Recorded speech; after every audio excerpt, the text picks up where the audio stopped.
পরোটা ভালো না তরকারি ভালো? তো ভাই রায়দার পরোটা ভিডিও তো অনেক করেছি, আর আজকে করবো ঠাকুরনগরের বিখ্যাত কমলেশ পরোটা রিভিউ।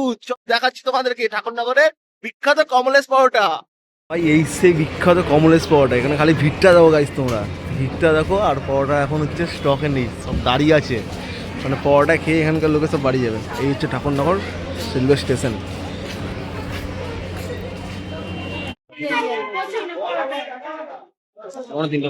বাবা একটু কথা বলো, ঠিক আছে? বলছি এই পরোটা কি খেতে কেমন লাগে তোমার? পরোটা ভালো না তরকারি ভালো?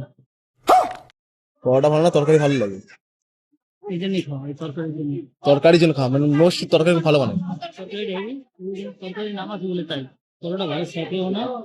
আচ্ছা, আর তো সস্তা আর কি তোমার দেবে। কি মনে হয় লোকে এখানে কি করতে কেন এখানে আসে? কম দামে খাবার ভালো পাচ্ছে এটাই তো, ওইদিকে তাকায় না। আচ্ছা আচ্ছা। এটাই, কিন্তু এর সেল প্রচুর সেল আছে। এই ঠাকুরনগরের নাম আছে এটাই।